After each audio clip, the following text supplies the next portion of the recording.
In a country that is so far away that only wymps and fairies ever live long enough to get there, an exceptional king and queen once ruled over their 5 children, a devoted nation, and each other. Now, the 5 children had 5 gardens all in a row, and 4 of these belonged to the king's 4 sons, and were just as beautiful as gardens cannot help being, which is surely beautiful enough for ordinary folk.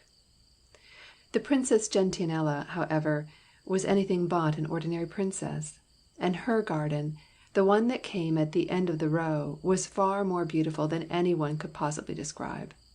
This was hardly to be wondered at, for, while the 4 princes had to work very hard in their gardens before anything would grow in them, the fairies just came and breathed on the princess's garden, and everything that was bright to see and sweet to smell grew up in it. Even the wymps did not play any tricks with the princess's garden, for they had given her their warm little wympish hearts the moment she was born, so they allowed the sun to shine on her charming flower beds as much as it pleased. And, of course, it pleased the sun to shine there very often indeed. Now, the princess's garden was surrounded by a wall. When she was quite a little girl, the king and queen had ordered the wall to be built, just high enough to keep her from looking over it, and every time that the princess grew a little more, another row of bricks was added to the wall, so that, by the time she had stopped growing altogether, the wall was ever so much higher than she was. She was such a dainty little princess, though, that even then it was not a very high wall. Still, it was high enough to prevent her from seeing what was on the other side, and this annoyed her so much that all the pretty flowers the fairies could give her did not make up for the things she was not tall enough to see. The king and queen had no idea of this. They loved their little daughter extremely, and they only thought how clever and wise they were to keep her from looking into the world that lay outside her garden. She might see something to frighten her, if she could see over the wall, they said. The 4 princes had no walls round their gardens, and what was more, they could see over the wall of their sister's garden too, but they never thought of telling her what they saw. Boys always have all the fun, sighed the little princess. I wish I were a boy. Then, one by one, the 3 elder princes rode away into the world and left their gardens to run to seed, and at last the time came for the king's youngest son to go too. It will be dreadfully dull when you have gone away, said the princess, who was sitting on the grass plot in her garden when Prince Hyacinth came to say good-bye to her. Oh, no, answered her brother with a smile. You can still play in your pretty garden. The princess pouted. You would not like to play by yourself for ever and ever and ever, she remarked. The prince was sure he would not have liked it at all, but then he was not a little girl. It must be rather dull, he confessed. But perhaps if you wait long enough, some other prince will come into your garden, and then you can ask him to play with you. The princess shook her head. He will never be able to get in, she sighed. Only look at that stupid high wall. Prince Hyacinth laughed outright, as princes sometimes do when their sisters are only little girls. I expect he'll be able to get in, if he is anything of a prince, he observed. Then he kissed her on both cheeks and rode away like the others. That is how Princess Gentianella was left alone in the most beautiful garden on this side of the sun. And if it had not been for the wymps, she might never have known to the end of her days what the world was like on the other side of her wall. Fortunately for everyone, however, the wymps are never far off when a charming little princess is in trouble, and on the very day that the king's youngest son rode away into the world, one of the nicest and the naughtiest and the wympiest wymps of all came head first through the sun, and was sitting on the top of the princess's wall with his legs dangling before she had time to say, "Oh!" "Come now," said the wymp, "let's hear all about it." His tone was so exceedingly friendly, and he seemed so unlikely to give her good advice, which was all that a fairy would have done, that the Princess Gentianella dried her eyes and told him everything. When she had finished, the wymp stood on his head to concentrate his thoughts, and reflected deeply. "Will you tell me what's on the other side of the wall?" asked the Princess Gentianella, as the wymp remained in this remarkable position without speaking. She did not know that it never makes much difference to a wymp whether he is on his head or his heels, so she was naturally afraid that he would make his head ache if he stood on it any longer. However, the wymp came through the air in somersaults when he heard the princess's question, and he landed in the middle of a bed of scarlet poppies and twinkled at her. "You won't like it if I do," he remarked. "I am quite positive I shall," declared the princess. "And you are such a particularly nice kind of wymp that you surely cannot refuse to tell me." No wymp of the right sort could have resisted an appeal like that. And as every wymp is the right sort of wymp, this particular wymp at once did as the princess asked him. "All right," he said. "There isn't much to tell, though. There are the usual rows of mountains, and the usual rivers and lakes and islands and peninsulas and—" "Don't!" cried the princess, stopping up her ears with her little pink fingertips. "And isthmuses," continued the wymp, cheerfully, "and volcanoes, and hot springs, and cold springs, and palm trees, and apple trees, and boot trees—" "I don't believe," interrupted the princess, indignantly, "that there is nothing but a stupid geography book on the other side of my wall." The wymp looked at her and twinkled more than ever, but when he saw that her eyes were shining, just as her own flowers might have done at the time of the dewfall, he stopped teasing her at once. No one knows better than a wymp when it is time to stop teasing. "Hullo," he said. "What's the matter now?" "I thought I should see something quite different," said the princess, plaintively. "So you would, my little dear," cried the wymp. "I was only telling you what I saw. Give me those two ridiculous little hands of yours, and we shall see everything that I didn't." This time the Princess Gentianella did say, "Oh!" and she said it because she found herself sitting on the top of the wall, with all the world on the other side of it, lying stretched out before her, for miles and miles and miles. She did not see very much at first, though, for she looked no further than the little corner of it that lay just under her eyes. "Why," said the princess softly, "there is a garden on the other side of my wall. And only look, there is a real prince in the middle of it." She turned round to tell her wymp all about it, but the wymp had other work to do, and was already on his way to the back of the sun. So there was nothing for it but to look over the wall again, and this time the prince glanced up and saw her. Now, Prince Amaryllis had been waiting a great many days for someone to appear at the top of the wall. But now that someone really had appeared there, and was looking so extremely glad to see him, he suddenly found he had nothing whatever to say to her. That is what occasionally happens to the most charming of princes. Fortunately, however, the princess knew perfectly well what to say to him. "I knew there would be something nice on the other side of my wall," she cried. "The wymp was quite wrong, wasn't he?" "No doubt he was, if you say so," answered the prince, who had never noticed the wymp at all. "But how is it, little lady, that you can see me?" The princess opened her big eyes and stared at him. "How can I help seeing you, if you are there?" she asked. "But I'm not here, that's just it," explained Prince Amaryllis. "At least, I'm not supposed to be. You see, I have been invisible all my life, and you are the first person, outside my own country, who has ever been able to see me. I am very glad you can see me," he added politely. "One does get a little tired sometimes of being heard and not seen." "When I was a little girl," said Princess Gentianella, drawing herself up to her full height, "I was always taught to be seen and not heard. That was very dull, too. But tell me, why is it that you are invisible?" "Alas," said the prince, "the whole of my country is invisible, too. Tell me what you can see, Princess, from the top of your wall." "I can see you," answered the little princess, promptly. "But do you see nothing else?" asked Prince Amaryllis. The princess shaded her eyes with her hand and looked away into the distance. "I can see a large flat plain, with no trees and no rivers, and no people and no houses," she answered presently. Prince Amaryllis sighed. "You are looking right into my country," he said dolefully, "and it is every bit as full of trees and rivers and people and houses as anybody else's country. Do you not hear anything either?" "Oh, yes," said Princess Gentianella. I can hear the murmur of voices, and the ripple of river, and the rustle of trees. I have heard those sounds all my life, but I thought they were in the wind." "Nothing of the sort," replied the Prince. "They are the sounds that belong to my country, where everybody is heard and not seen. It all began with a christening party, 100 years ago.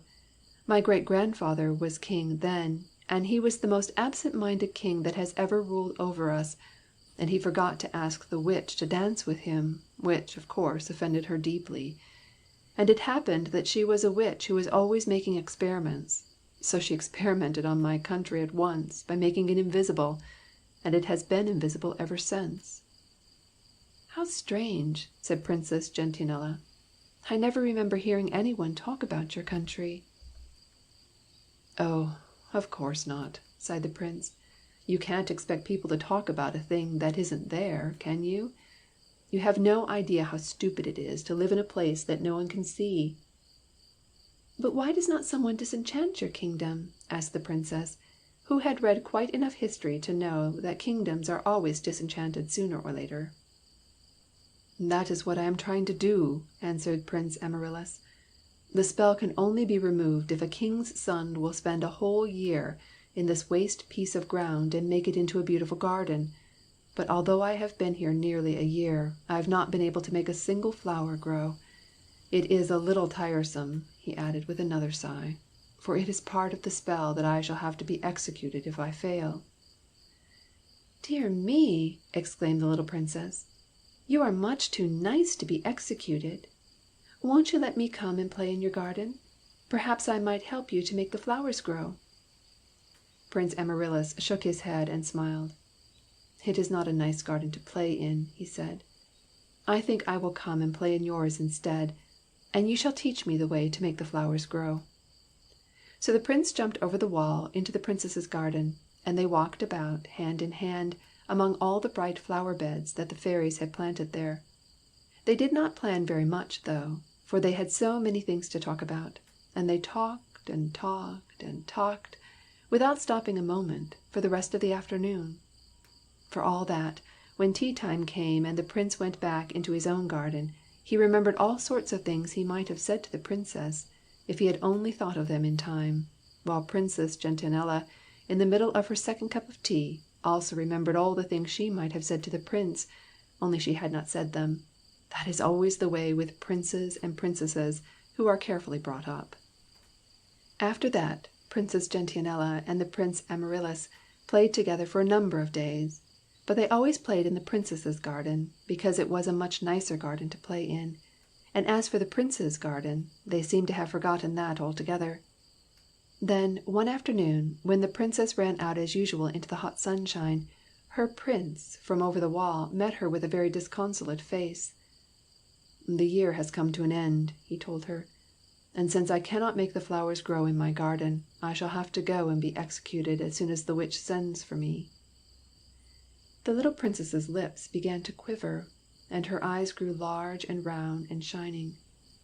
"It's too bad," she declared, "to execute a really nice prince like you." "Do not be distressed," replied Prince Amaryllis in a resigned tone. "Now that I have seen you, little lady, I shall be almost glad to be executed." "You are talking nonsense," declared the Princess. "Why do you want to be executed?" "Because, even if I knew the way to make the flowers grow," he replied, "my country would not be disenchanted unless I married Anemone, the witch's daughter, as well. And, of course, I would sooner be executed than do that." "What?" exclaimed the Princess. "You have promised to marry a witch's daughter? Do you mean to say that all this while I have been playing with somebody else's prince?" There was no doubt that the Princess Gentianella was extremely angry, and the Prince could not help thinking that she was just a little bit unreasonable as well. "You see, it was part of the disenchantment," he explained. "If you had been invisible all your life, you would promise anything to get disenchanted. Besides," he added, as the Princess showed no signs of being appeased, "they told me that Anemone, although a witch's daughter, was exceedingly beautiful." "What difference does that make?" demanded the Princess. "You ought to have told me before that you were somebody else's prince. You haven't been playing fair." "It is true, I forgot to mention it," said the Prince, a little crossly. "But one cannot remember everything, you know." Princess Gentianella gathered up her train with much dignity and turned her back on the Prince. "People who are as forgetful as that deserve to be invisible," she observed haughtily. And with that she swept up the garden path and into the palace. She lost all her dignity, however, as soon as she was out of the Prince's sight, and it was a very doleful little Princess who came to take tea with her royal parents that afternoon. When she even went so far as to say that she preferred bread and butter to plum cake, the King and Queen began to be seriously alarmed. "What is the matter with the child?" asked the Queen to the King. "Perhaps she has had a sunstroke," suggested the King, who thought that only illness could possibly prevent a daughter of his from eating her plum cake at tea time. The Queen knew better, but she waited until the King had gone back to his study before she said anything. Then she said the very best thing possible. "What did you see when you looked over your wall, little daughter?" she asked. "There was a prince on the other side," confessed the Princess Gentianella. "To be sure there was," smiled the Queen. "There is always a prince on the other side. But why should that make you unhappy? Is he not a nice prince?" "He is a real prince," said her little daughter, "and I should not at all be unhappy if he had not just told me that he is somebody else's prince." "Never mind," said the Queen consolingly. "You will soon find another prince in your garden." "But not that prince," wept the poor little Princess. "One prince is much the same as another," said the Queen. But she did not think so for a moment, and no more did the little Princess. Now, it was quite true that Prince Amaryllis had not been playing fair, and that his forgetfulness was enough to annoy the nicest little Princess in the world. But for all that, he was going to be executed, and it is difficult to be angry for long with anyone who is just going to be executed. So, when Princess Gentianella ran out once more into the sunshine on the following morning, she was fully prepared to make friends with her Prince from over the wall. She was greatly disturbed to find, however, that there was no one to make friends with, and although she called the Prince's name several times, not an answer came from the other side of the wall. Then the Princess Gentianella did what she had never been brave enough to do before. She shut her eyes and jumped. And either she jumped higher than so small a princess ever jumped before, or else the wall was not nearly such a high wall as she had always thought it was, for the next moment she found herself on her two little feet in the very middle of the Prince's garden. She was very close to the invisible country now, and the people's voices were so loud that she could actually hear what they were saying. This was not really surprising, though, for they were all saying the same thing. "Our Prince cannot make the flowers grow, and the witch has taken him away to be executed," was what they were saying. When the Princess Gentianella heard that, she dropped straight down on the ground and burst into tears, and her tears rained all over the garden in showers, and wherever they fell the flowers began to grow. First of all, snowdrops and primroses and daffodils, then red poppies and blue larkspurs and white lilies, then hollyhocks and nasturtiums and mignonette, and last of all, roses. Red roses, pink roses, yellow roses, all sorts of roses. And the scent from all these flowers was so delicious that the little Princess lifted her head at last and looked round. "Oh!" she cried, starting to her feet. "Someone has made the flowers grow in the Prince's garden." "Someone certainly has," chuckled a voice from the top of the wall. And there sat the same wymp as before, looking just as though he had never gone away to the back of the sun at all. At the same instant, the people's voices sounded louder than ever from the kingdom close by. "The flowers have learned to grow in the Prince's garden," they were shouting, "and the Prince will not be executed after all." Princess Gentianella danced for joy, in and out of the Prince's bright flower beds. "The Prince will not be executed after all," she said too. "And he will be able to marry Anemone, the witch's beautiful daughter," added the wymp. All the laughter died out of the Princess Gentianella's face, and she looked up at the wymp in a very woebegone manner indeed. "Oh," she said piteously, "I never thought of that. I had quite forgotten that he was somebody else's prince." The wymp fairly wimpled when he saw the poor little princess looking so unhappy. "Don't you fret about that, my dear," he cried. "Do you suppose the witch's daughter wants anybody else's prince either?" Princess Gentianella clapped her hands with delight. "Of course she doesn't!" she cried. "But perhaps she does not know he is somebody else's prince." "Then go and tell her so," suggested the wymp, and before she had time to thank him for his advice he had gone off once more to the back of the sun. The little princess did not stop to think about it, but just ran as fast as she could towards the invisible kingdom of Prince Amaryllis. It might seem a little difficult to run towards a place that did not appear to be there, but to anyone who was in as great a hurry as the little princess, a thing like that was of very small consequence. So she ran and she ran and she ran, until the Prince's kingdom was really obliged to stop being invisible, for in all the 100 years that it had been bewitched, no one had ever tried so hard to see it before. Besides, it would have been most impolite of anybody's kingdom to go on pretending that it was not there, when the Princess was so determined to pretend that it was. So in the end she suddenly found herself in the middle of a country that was as full of trees and rivers and people and houses as any other country, and the particular part of it in which she found herself was a nice green field full of woolly sheep. "What a charming kingdom!" exclaimed Princess Gentianella. "How green the trees are, and how fresh everything looks! Why, there is not a speck of dust to be seen." "Of course there isn't," answered a jolly little lamb, who was trying, as all lambs will, to behave as though he had only 2 legs instead of 4. "Dust indeed! When a kingdom has not been seen for 100 years, naturally it keeps fresher than a kingdom that anyone can stare at. Nothing fades a kingdom like staring at it, you know. However, all this will soon be altered, for I hear that the Prince has made the flowers grow in his garden, so all he has to do now is to marry the witch's daughter, and then we shall be disenchanted at last." "Oh, no, you won't," said Princess Gentianella, shaking her finger at him wisely. "Why not?" asked the lamb, standing still for the first time in his life. "Because the Prince is not going to marry the witch's daughter," answered Princess Gentianella, and she ran on before the lamb had time to recover from his astonishment. Down a curly white road ran the little princess, between 2 of the greenest hedges she had ever seen, until she came to a stile. Now, she had never climbed a stile in her life, so of course she did not know what to do next.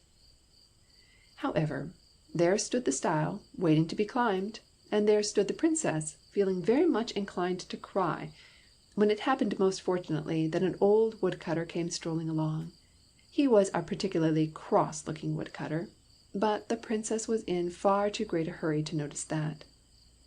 "If you please," she said as politely as she could, "would you lift me over this great, big, high stile?" The woodcutter at once did as he was asked, and then was so surprised at his own kindness that he stood and stared at the little princess. "Well, I never!" he exclaimed. "That's the first time in my life I ever did anything to please anybody. Are you a witch?"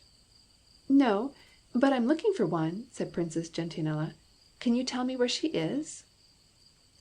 "If you mean the one whose daughter is going to marry the Prince, I think I can," replied the woodcutter, who thought he might as well go on being kind, now that he had once begun. "That is certainly the witch I mean," answered the princess promptly, "for the Prince is not going to marry any witch's daughter." And she ran on faster than ever. Presently she came to a brook that was covered with ice. "Dear me!" cried Princess Gentianella. "It was springtime round the corner, and here have I tumbled into the middle of winter." A fish popped his head through the ice and laughed from ear to ear, 2 things that he could do quite easily, for he happened to be a skate. "The seasons have been mixed up in this country ever since we were bewitched 100 years ago," he said. "It is no use being particular about the time of year when there is no one to see what kind of weather you are having. If you stand on tiptoe you will see summer going on in the next field."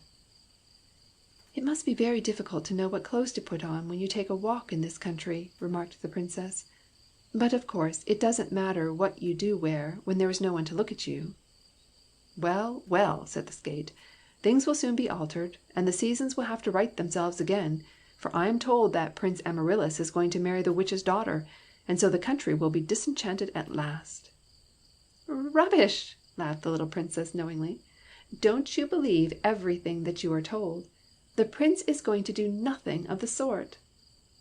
Then she ran away from the skate and the frozen brook, and she ran right out of winter into the middle of summer, and she might have gone on running until she reached the middle of autumn too, if she had not been stopped by an enormous sea serpent who was lying stretched across the road.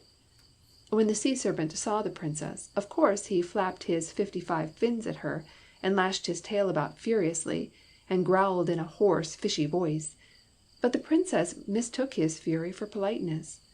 When one has lived in a garden with a wall round it, and never seen a sea serpent in one's life, one is apt to make these mistakes. "I am very pleased to meet you," she said, with her most charming smile.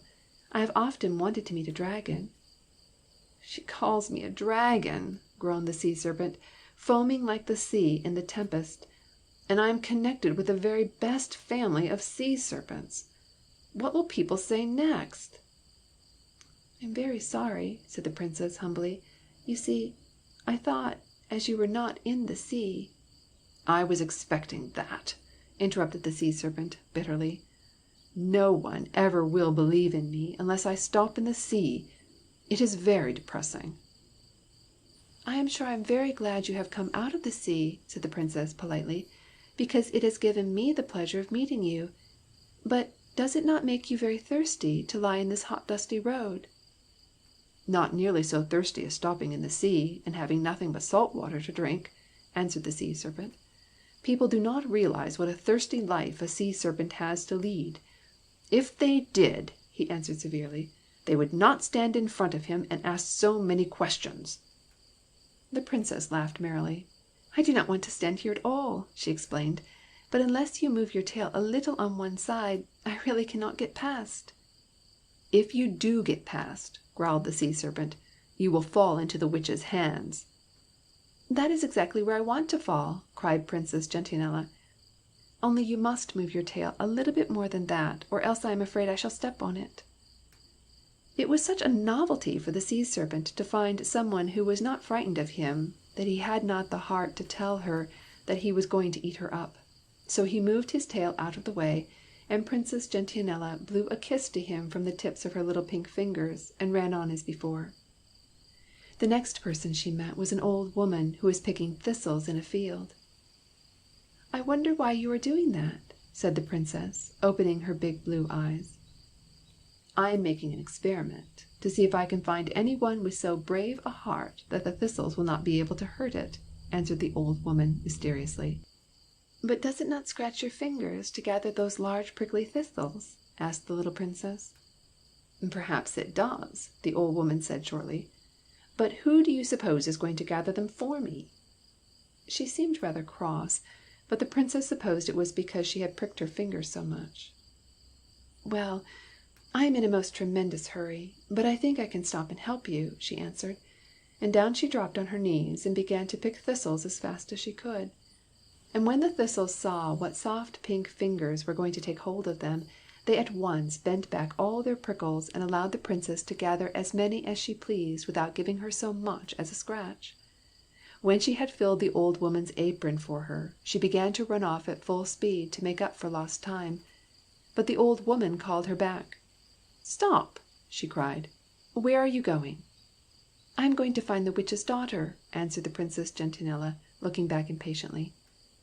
"Oh, indeed," said the old woman. "May I ask what you want with her?" "I want to tell her not to marry Prince Amaryllis, because he is not her prince but somebody else's prince," said Princess Gentianella. "Oh, indeed," said the woman again. "And whose prince may he be, then?" "He is my prince, of course," answered the little Princess, laughing happily, and then away she ran across the field and into the wood that lay beyond. In the wood, under a hazel tree, sat a tall and beautiful girl, weeping bitterly. "Oh dear, oh dear," said Princess Gentianella mournfully. "How dreadfully sorry I am!" "Why?" asked the girl, looking up at her. "Because you are crying, to be sure," answered the Princess. "Will you tell me why you are so sad?" "My mother, who is always making experiments, wants me to marry a prince I have never seen, just to see how we should like it," explained the girl. "And all the while I am somebody else's princess." "That is very strange," remarked Princess Gentianella. "Now I am sad because my prince has got to marry Anemone, the witch's beautiful daughter, and I am trying to find her to tell her that he is really my prince. Do you think she will want to marry him when she hears that he is somebody else's prince?" The beautiful girl suddenly sprang to her feet and began to laugh joyfully. "I am sure she will not," she answered, "for I am Anemone, the witch's daughter. So nobody will have to marry anybody's prince except her own, and the witch will not be able to make experiments any more." "That's settled, then," said the little princess contentedly. "Now let us go and find our princes. But supposing that I find your prince first, how shall I know that he is your prince?" "His name is Hyacinth," answered the witch's daughter. "How delightful!" cried Princess Gentianella, clapping her hands. "Then I shall find my youngest brother as well as my prince. But do you know where they are?" Anemone, the witch's daughter, began to look a little doubtful. "I have just remembered," she confessed, "that I sent Hyacinth to kill your prince only a few minutes before you came along. Do not be anxious, however," she added hastily, "for perhaps he will not be able to find him." The Princess Gentianella was not at all anxious. "Nobody could possibly be strong enough to kill my prince," she observed. "And as for Hyacinth, he will be quite safe, for Prince Amaryllis is much too nice to hurt anyone." She proved to be right, for in another minute they saw the two princes coming towards them arm in arm.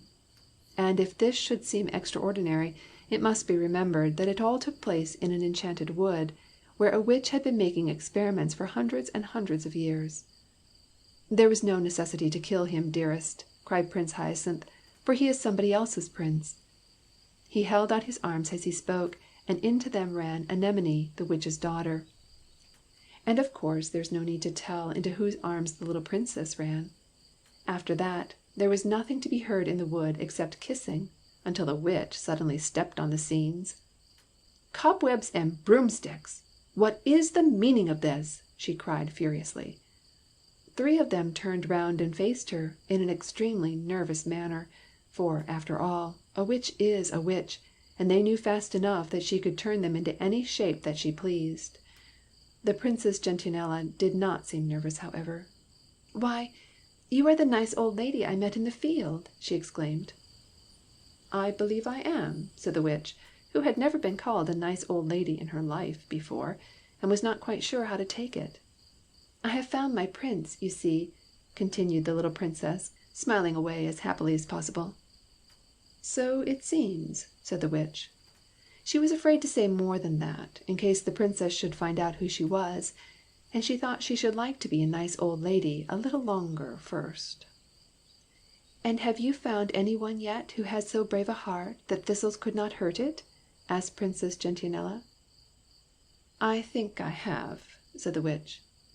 "Then we have all found what we want," smiled Princess Gentianella, "and the witch cannot surely be so unkind to refuse to disenchant the kingdom just because her daughter doesn't want to marry my prince. Do you think she can?" The witch dropped her thistles and held out her hands to the eager princess. "My dear little girl," she said, "the kingdom was disenchanted the moment you came into it. As for the witch, there is no witch any longer, for she retired into private life as a nice old lady just 10 minutes ago. Now, as you all seem to have sorted yourselves the right way, the best thing you can do is go off home as fast as you can."